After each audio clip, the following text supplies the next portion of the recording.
For example, like you're telling me a 690 square foot condo could pull in $15,000 a month? What? What's up, guys? Welcome back to my channel. My name is Matthew Campoli. I'm a real estate agent in Toronto, real estate podcast host, just an overall good guy, I think. My mom says that sometimes.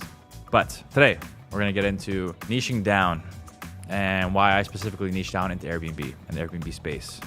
And actually what that's led me to, which is pretty cool. Niching is just picking a certain thing that you think you can excel in, putting all your eggs, majority of your eggs in that basket, giving it all your energy.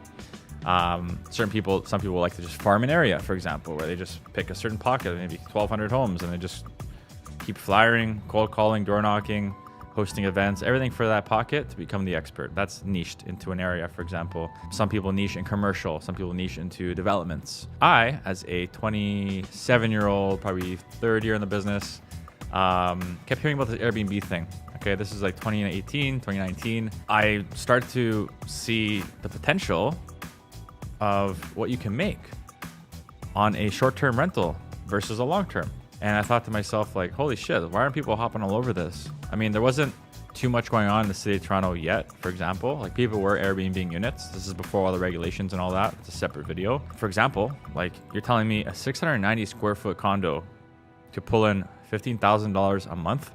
What? Like, that same 690 square foot condo, max on the regular long-term rental could pull in, what, 3,300 max, you know? So I started to hear these numbers. I'm like, let me dig into this more. I also started to research, and I noticed that not too many agents in my area were doing this. I said, okay, there's an opportunity, right? Less competition.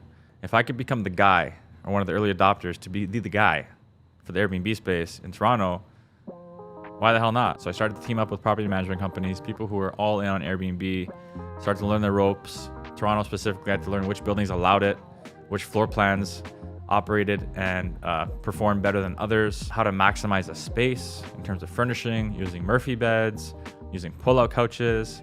There's a saying in the Airbnb space, it's the more beds you got, more heads you can sleep, the more bread you can make. It's that simple. The more you can maximize your space, the more people you can stay there, the more money you can make. Because think about it this way.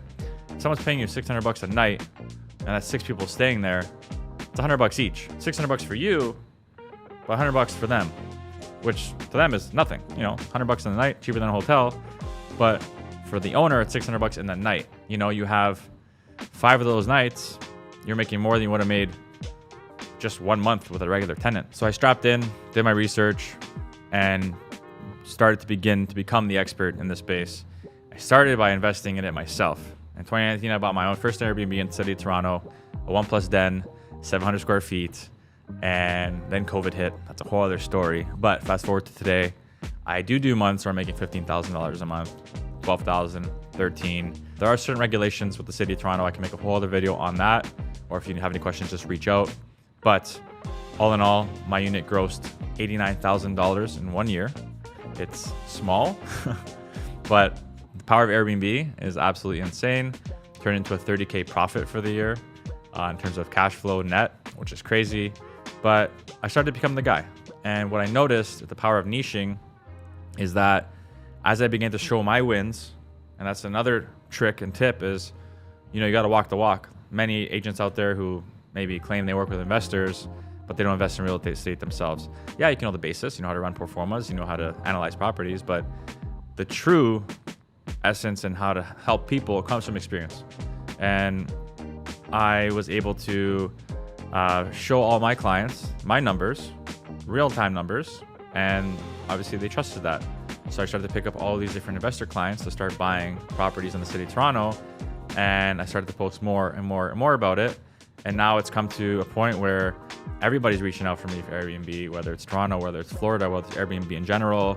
I opened up my own short-term rental property management company, and we now manage a bunch of different Airbnb units in Toronto, Florida, and beyond. And without niching into this one sector, none of this would have happened, right? The whole short-term property management company thing, maybe that never happened. Now it's a whole other venture I have. It's a whole other avenue for me to make money, right? Create that generational wealth. All I'm saying is that picking a niche can be super rewarding. Could lead to many things that maybe you don't even realize. And Because I was an early adopter in a space that not too many people were involved in, it's allowed me to enter into speaking engagements. I speak on this topic now. There are investor clients who have their real estate agents, but they still use me because they know I know Airbnb specifically.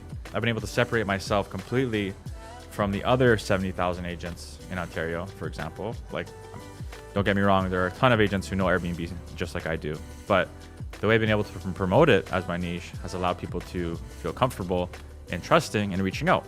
And that's led to more business.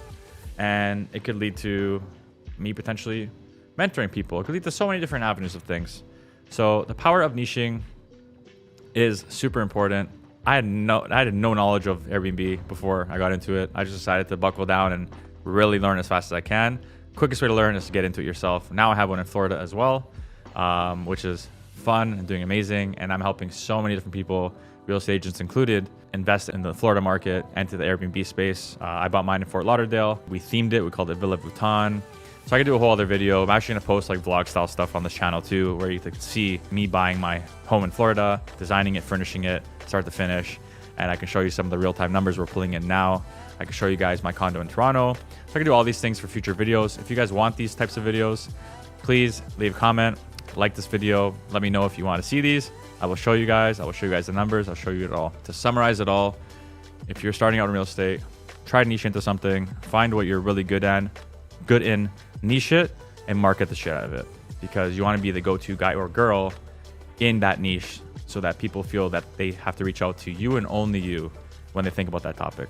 For me, it's Airbnb. Another key takeaway I learned from Airbnb, it's like you don't have to deal with long-term tenants and the tenant board.